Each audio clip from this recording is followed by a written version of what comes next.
Moving on to regulations.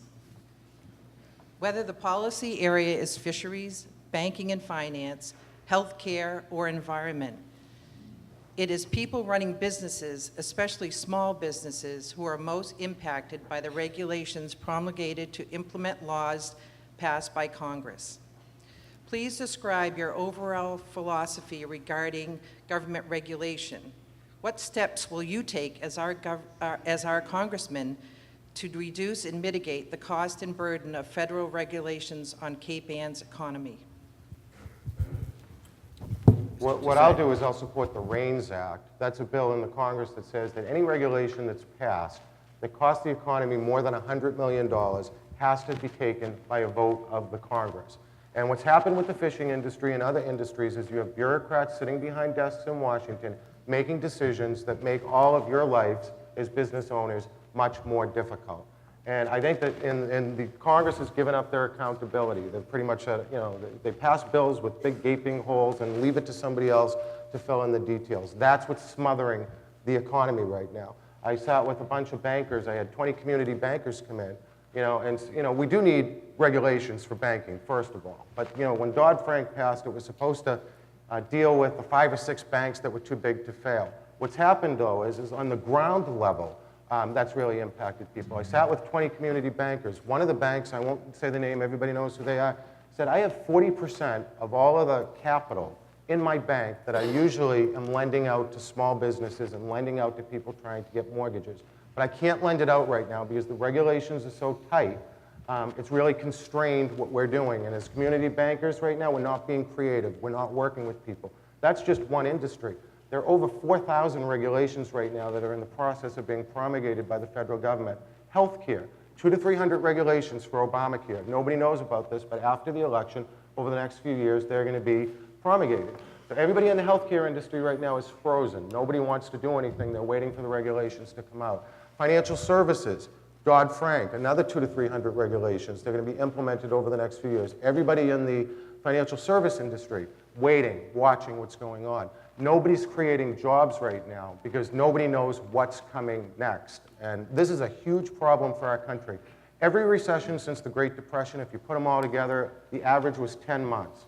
The longest was 16 months. We're in our 44th month right now where the economy is flat.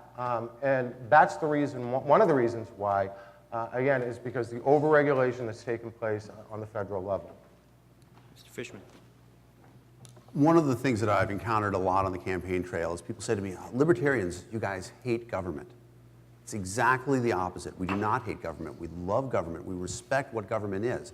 We respect that government is the tool that we go to when we cannot resolve our disputes ourselves. We think of government as incredibly valuable. What we don't like to see happen is for government to be trivialized by passing regulations for small little things. What we don't like is when government is used as the first tool that we go to resolve our differences. And this has happened a lot, and government regulations are a great example of that we use to regulate the industry. And a perfect example of that is what's happening, tying back to the healthcare question. Right now, nurse practitioners can make an enormous difference in healthcare. They can be the frontline providers. They can do a lot of things that doctors do. The problem is that they are affecting healthcare costs because they are affordable and they're easy to go to. So you see legislation being proposed in states that says nurse practitioners now have to work under the auspices of a doctor. That's not right. That's a case of regulation coming in and hurting the general population. In terms of a specific job thing, I'm proposing the first piece of legislation I'll write is something I call the first 3 are free. The proposition is that for the first employee that a business has, they don't have to pay anything except for write them a paycheck. Right now, if you're a small business owner and you have no employees, it is as much paperwork for you to take on one employee as it was for Walmart to take on their first employee. That's a problem. We can get government out of the way for the 20 million small businesses that have no employees at all in the United States. 20 million of them. If even 1/6 of them were to hire one employee, that will put 3 million people back to work right away. Putting 3 million people back to work puts a shortage in the labor market, which is good for workers because prices go up. And that's what we need to do. We do need to address jobs. We need to address wages. We can do it immediately by getting government out of the way in a very minor way. The first 3 only. I'm not proposing that Walmart doesn't pay taxes. I'm saying small businesses ought to be able to hire one person to help them out to make them more efficient. This is truly a nonpartisan issue, I think, on that basis. Even our libertarian friend agrees that there's a need for regulation. The real question is striking the balance between when there's too much regulation and when there's not enough on the fact that we do that on a regular basis. Look at, I was in business over 20 years representing many small businesses, and it's always a tension. Tension between understanding that you need some rules and regulations so that your competitors don't abuse the system and take advantage unfairly, and then making sure they're not so onerous that they cost you money and drive you out of business and don't make it able for you to purchase things you need and bring other people in as employees. So striking that balance is important on that nature, and making sure the laws allow for that is the same. So on the oversight committee that I've worked on, we continually bring in things like the nuclear industry, whether or not those regulations are protecting people enough without being overly onerous. In the fishing industry, you've seen the work that we've done here, trying to push back on bad enforcement and over-regulation, in a sense, and making sure that that works in that way. Clean water and clean air, significant issue here, working with the city to make sure that the Environmental Protection Agency backs off of some of the strict requirements and gives the city room and time in which to solve its problems, because they want clean water and they want clean air on that basis. But when it gets to the point of having this group in charge of Congress that we've had for the last 2 years, when it's all or nothing, black or white, up or down, it gets to the point of ridiculousness. Their idea of a jobs bill was to pass a bill that would not allow cement factories, would allow cement factories to emit mercury emissions into their neighborhood without any regulation. Even the industry was willing to be regulated. They just wanted time to implement. But they passed a bill in the Republican leadership, straightly on party lines, to eliminate that need, claiming that the cement companies would go overseas and take the jobs with them if you had any regulation at all. So it's a question of reasonableness. It's a question of whether you're Democrat or Republican or Libertarian, to sit down and make sure the rules are fair to begin with, and then that they're fairly enforced. And that's something you have to be vigilant on day in and day out. Follow-up. Well, when the congressman's in the district, he talks about what a great friend he is to businesses, but I would just say that, you know, of the four biggest associations in Washington who track legislators' voting records, you know, this is the voting record. The National Association of Manufacturers, he has a 14% rating, which means that he votes against small manufacturers 86% of the time.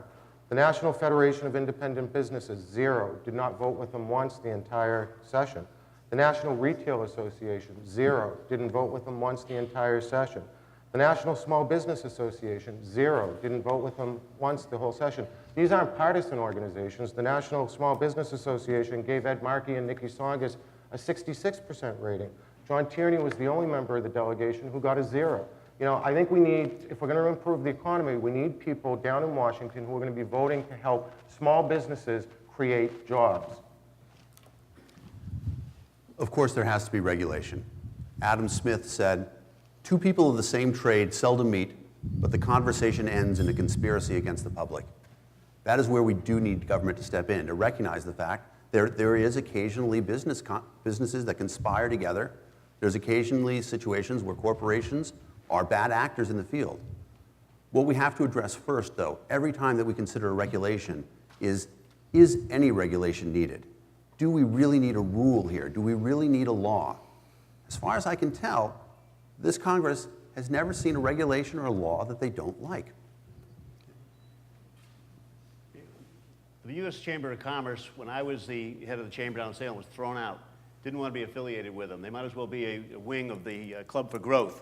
You know, they support voucherizing Medicare, privatizing Social Security, offshoring jobs, such that they cost each one of the members of small businesses in this district $2,100 a year in additional taxes that they're not paying when they go overseas and get credit for it.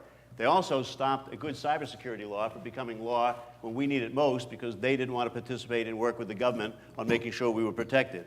And the NFIB is funded by Karl Rove's Crossroads GPS. I don't think it's any surprise that they wouldn't support somebody who stands for the things they don't support. We're going to try to get in 2 more questions. The only way we can do that is not to have the follow-up and to abide very strictly by the time limits. Mr. Lamont. Okay. On January 2nd, absent further congressional action in the interim, federal law requires so-called sequestration cuts of $109 billion for the current fiscal year, divided equally between defense and non-defense accounts. Right here in our own community, that could cost local companies from Gorton's to Bomco Industries and Strong Leather important defense contracts, which they have met previously and now. Bipartisan majorities in both House and Senate voted in August 2011 For the threat of sequestration is a way to force Congress to come together around a comprehensive long-term plan for deficit and debt reduction.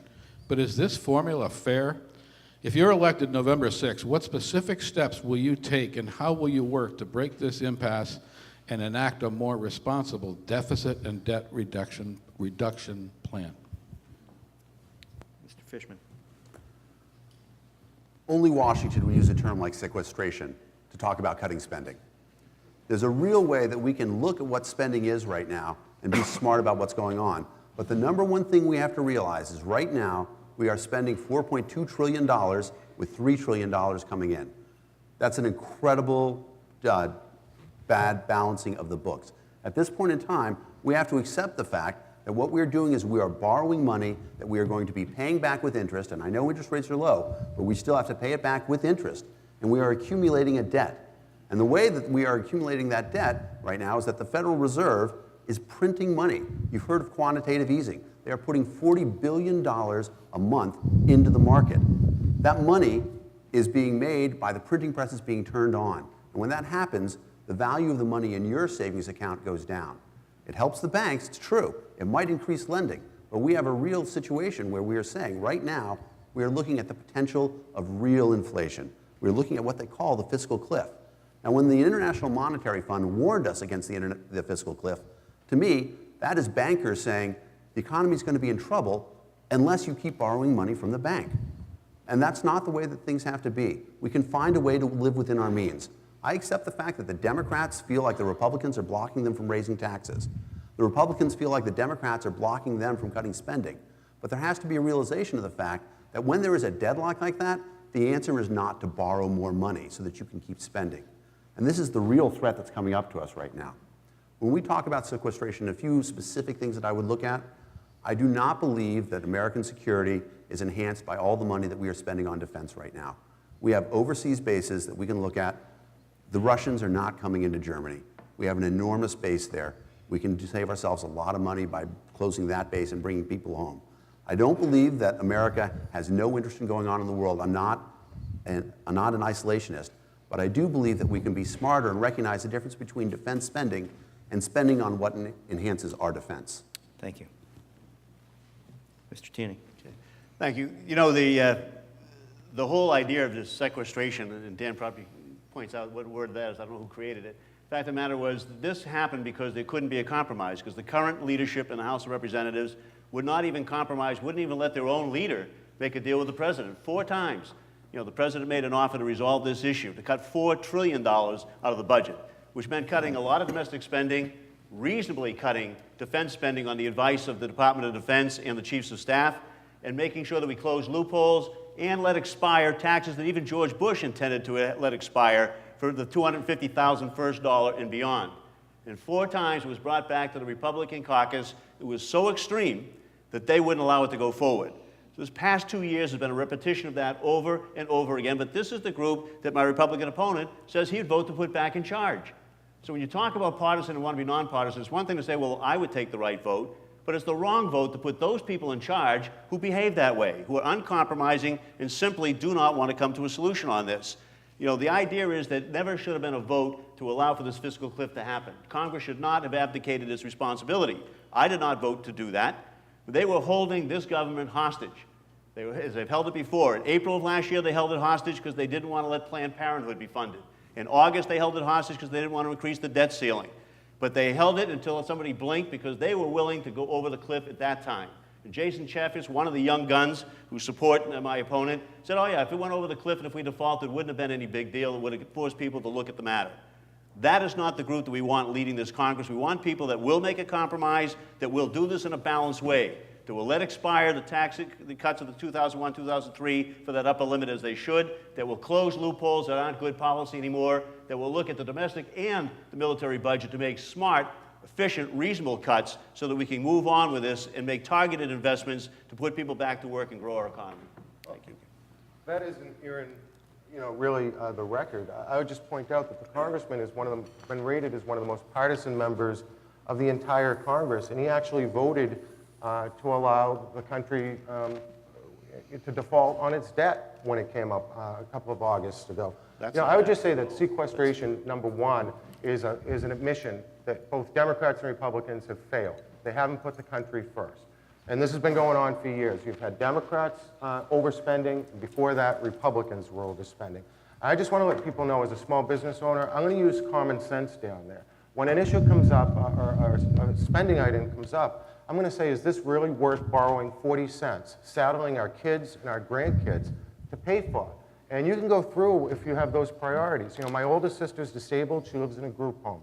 I think everybody in here would say, if we don't have enough money to take care of those people who are needy and deserving, let's go out and borrow it. There probably wouldn't be a person in this room who would say no. But the fact of the matter is, a lot of the things that the federal government spends money for, they don't meet that test at all. And as business owners, you've had to tighten your belts. Every family has had to tighten their belts. Every municipality has. In the state, we have a balanced budget here. We had to tighten our belts. The only area that hasn't tightened their belts is the federal government. Because as Dan said, they have a printing press in the basement of the Capitol, and they're just printing out more money, and they're borrowing more money, and they're leading this country to disaster. And one of the things that has to happen in Washington, again, is there has to be a prioritization that takes place. And you can go through, everywhere I go in this campaign, federal employees come up to me. It's the most amazing thing. And they'll say, I work at this agency, or I work in that agency. And you would not believe the amount of money that's wasted. And I think most people in this room recognize that there is a lot of waste taking place in the federal government. Before you end up raising taxes, voting for $4 trillion in tax increases like Congressman Tierney did, or spending more money on new programs, let's get a grip on what we're doing right now and start to pay down the debt. Thank you. Last question, Ms. Enos. Okay, let's talk about economic development. What do you see as the role of the federal government generally, and Congress specifically, in promoting economic development and job creation? How, if at all, would you change the federal tax code to spur economic growth in the 6th District? Mr. Tierney. Well, Janet, it's a broad question for 2 minutes, but I'll give it a shot. At first, I think the tax code has to be changed so we no longer favor giving tax cuts to companies to take jobs overseas. The incentives ought to be reversed, and we ought to be making sure that we can do advanced manufacturing and other jobs here in this country. And that's a step that we definitely ought to take. But we ought to make sure that the workforce is prepared to be the innovators, to be the leaders, and to be the employees in all of these cutting-edge industries. So the Workforce Investment Act, the idea of getting people the job skills they need and bringing the good pilot programs up to scale and having a good, solid education system is essential. Passing the President's Jobs Act would certainly go a long way, helping cities and towns make sure that they have the resources right now in difficult times to keep their classrooms and their fire stations and their police offices staffed so that those people can become customers for small businesses. We voted 17 times to reduce taxes on small businesses. We also have a bill that I have in the House and John Kerry has in the Senate to extend the program with the Small Business Administration to let them guarantee larger loans at a higher percentage and waive the fees so that people have the capital that they need to move forward on that basis. We ought to pass a decent transportation bill, not a downsized one like this current majority insisted on, but one that we need for all the infrastructure needs we have, whether it's extending out our electrical transmission lines, whether it's improving our highways, our bridges, our ports, all of those things, because that not only puts people back to work, it helps get our product and services and people where they have to go and makes us more competitive. We can't be competitive when China and other countries are spending 9% of their gross income on good infrastructure, building the cores of their country, while we're spending 2.5%, and the Republican majority wants to bring it down to 2%. Now, as a federal policy matter, we can make sure that we make targeted investments of the money that we do spend, even as we spend more efficiently, and make sure that the tax structure doesn't encourage jobs to go overseas, make sure that we have the workforce, enforce our trade agreements, make sure that we don't let other countries take advantage of it, and make sure that they don't use their monetary systems to take unfair advantage as well. The biggest problem facing our country right now is that, first of all, the government doesn't create jobs. The people who create jobs are the ones who are sitting in this room. And the biggest problem our country's facing right now is that small businesses, small, medium, large, do not feel comfortable or confident right now hiring people and expanding because nobody knows what's coming next. And most of the jobs that have been created over the last 4 years nationally, the average wage is $13.87. People are hiring people part-time because they're worried about the new healthcare bill.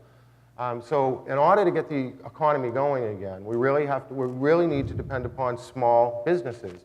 Again, you're the ones who create the jobs. The type of job that you need to live, work, and raise a family here in the North Shore aren't being created right now. And so how do you go about doing it? Well, I think when I'm going around businesses, people tell me the same thing. You know, number one, right now, you need a very predictable tax code. At the end of this year, the capital gains tax, the income tax, the dividend tax, the alternative minimum tax, the estate tax. If you're going to die, do it before the end of this year, because the estate tax is expiring at the end of this year. I mean, those all are expiring. So if you're a business owner, I always ask, in the crowd, is there an accountant or a financial advisor? Somebody will raise their hand, and I'll say, what are you telling your clients right now? And most people say, hold, don't do anything. And that's what's happening in the economy. So we need to have comprehensive tax reform. We have a 77,000-page tax code right now. In the last 10 years, there have been 4,000 changes made to the tax code. Most of those changes were made not because they were good policy, but because somebody had a good lobbyist in Washington. The stimulus bill, I looked through it. There's a section in there, NASCAR racetrack owners got a special tax break. The farm bill I looked through, if you breed race horses, you got a special tax break. Our tax code is littered with all of these loopholes and special deals that have been made. I think you should clean all those up on the income side and the corporate side. And if there's extra money generated, use that to pay down the deficit. That will help jumpstart the economy and then deal with some of the regulatory problems. Mr. Fishman.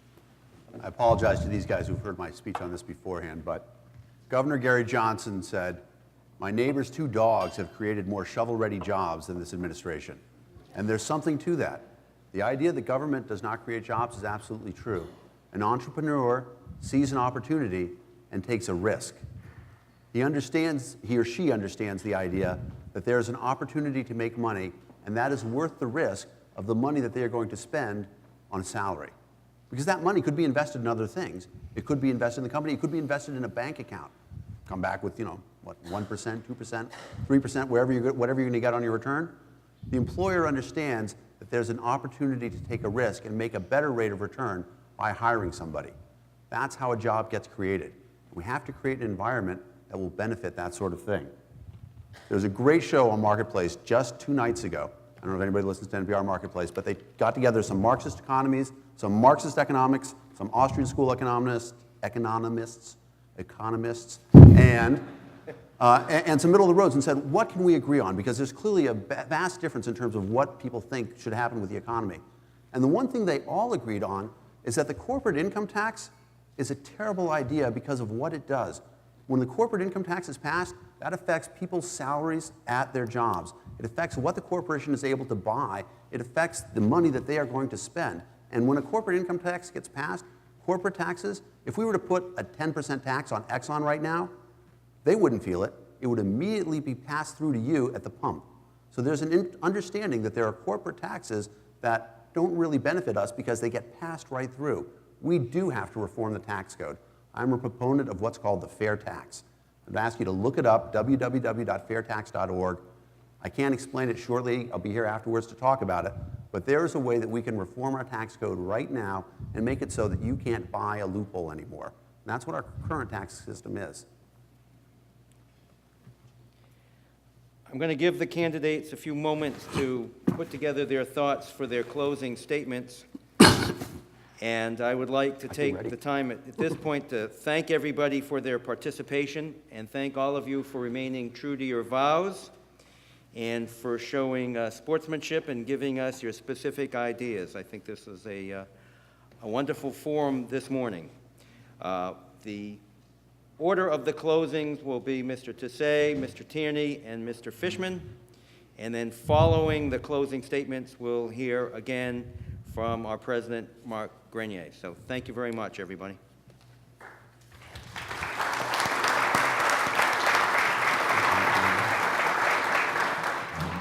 Mr. Tisei.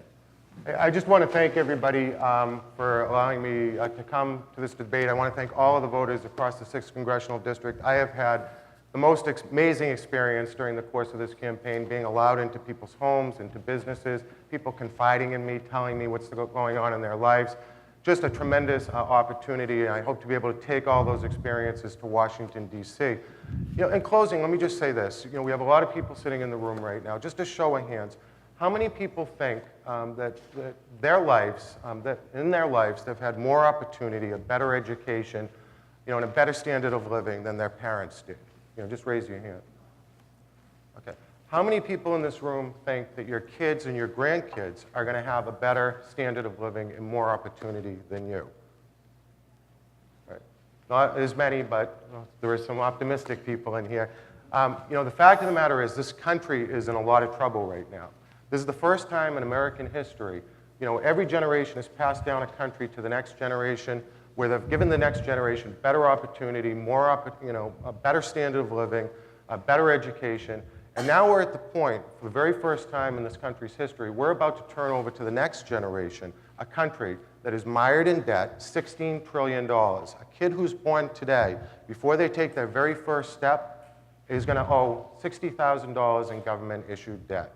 In Washington, every year, the federal budget, $1 trillion in debt, adding on and adding on and adding on. Entitlement programs. I support Medicare. I'm not in favor of eliminating it. I support Social Security.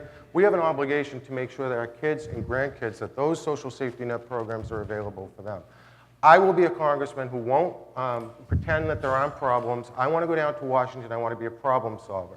I'll be independent-minded. I'll do what I did as a state senator. That's the reason why the Boston Globe and the Boston Herald have endorsed me. I'll look at every issue individually. I'll say to myself, what's best for the people in my district, and most importantly, what's best for the people of this country. I don't care if it's a Republican idea or a Democratic idea. I'm going to work with every single member of Congress to try to save this country. I'd appreciate your support on November 6th. It would be an honor and a privilege to represent the people of this district.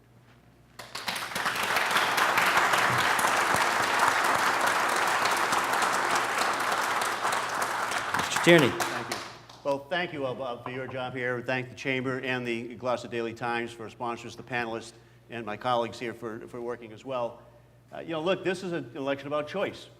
And the fact of the matter is there's a clear choice involved here. I think you've seen this morning that there is a difference about who leads Congress and what ideals you put forward and what values you have. My Republican opponent said very clearly that he thinks the Tea Party is a godsend. They're not.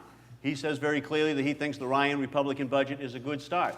It's not. Unless you believe that you should not invest strategically in our education for our students, in health care, in our veterans, in the things that really build a strong middle class and make us all a stronger country. My Republican opponent says that he supports Medicare, but he supports Paul Ryan's budget and a leadership down there that would end Medicare as we know it. And he agrees that he would change it for people 55 and younger. They would get a voucher plan. And they would get a much lesser benefit than we get today, so we wouldn't be leaving our children with the things that we have. And it would affect seniors today. They would have to open up the donut hole again. They would lose their preventative care, they would lose their wellness exams, and we would take 8 years off Medicare if that program were put in place. There are some real stark differences. Do not want to defund Planned Parenthood. Do not want to redefine rape as forcible rape only. These are the things that you get if you get somebody who wants to put that group back in charge. I have a different idea. The different idea is to be optimistic about America. It is to say that we can resolve the deficit problems that the George Bush years left us, and we can do it in a way that says don't extend tax breaks to people that are already well off. We can't afford that now. Make sure everybody's shoulder is on the wheel. Make sure that we close loopholes. Don't just say we will, but identify the ones that we will close, like tax breaks for oil companies that make $130 billion but want to get money from the taxpayer, like the notion of hedge fund managers paying less in a tax rate than their secretaries.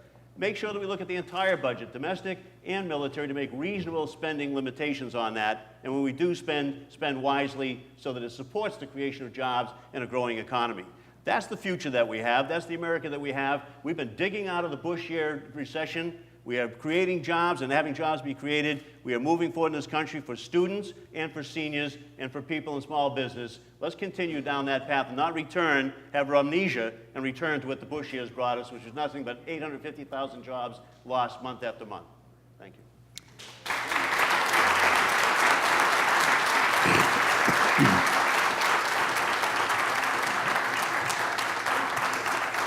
Mr. Fishman. Quickly before I start, you guys probably know there was a debate yesterday between these two guys that I was omitted from. I hope that you will realize a third-party candidate can bring a fresh idea. I would ask you to email Channel 5, WCVB, and say there absolutely is a reason for a third voice in the conversation. With that being said, with all respect to my opponents, if you send one more Republican or one more Democrat back to Congress, is that really going to change anything? Has anything changed in the last 12 years?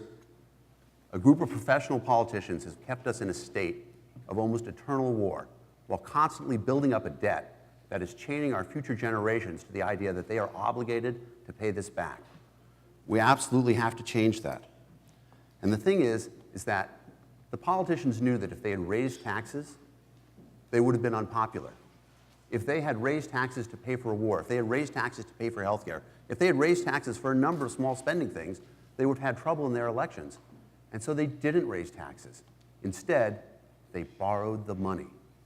Would we have voted to borrow the money? Would we have voted to accumulate this massive debt, $16 trillion? We had the idea built into our government that there would be a debt ceiling. We recognize that in situations we may need money, but we put a debt ceiling in place to say, this is the point at which we're supposed to not go beyond. I'm the only candidate who is committing to saying, I will not vote to raise the debt ceiling. I absolutely think that we are taxed enough already at this point in time. And here's the real problem with what's happening right now. They want you to believe, the media companies, the political parties, they want you to believe that there's a political number line, that there's right. And past the Republicans is corporate domination of everything. And there's left, and past the Democrats is a giant state-controlled government. I don't think that it's a number line. I believe that there's a third direction, that there's a third dimension. And that third direction is up. And that up is us rising up and standing up as people. Martin Luther King said, a man cannot ride your back unless it's bent. It's time for us to stand up. It's time for us to reclaim our country. This election, I'm asking you to vote up. Thank you.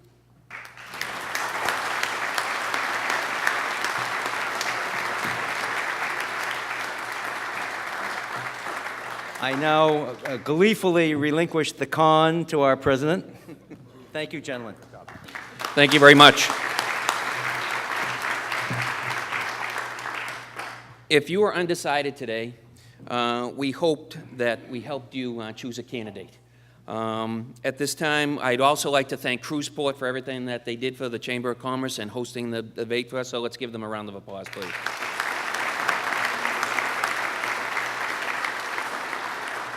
I, too, would like to thank the candidates. We want to get you out of here soon. The candidates, the panelists, Bob Visnick for our moderator today, and the Government Affairs Council. I'd also like to thank you all for coming. And I can't believe that I get to say the last word at a congressional debate, and that is, go out and vote. Every vote counts. Thank you very much.